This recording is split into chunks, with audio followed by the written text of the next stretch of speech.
Продължаваме решаването на задачи от основни построения с задача 17. Да се построи обща външна допирателна към две окръжности.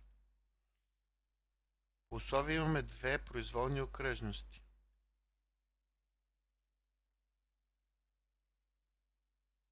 Прекарваме права през двата центъра на окръжностите. Окръжност С е с радиус АБ. Окръжност D е с център CD.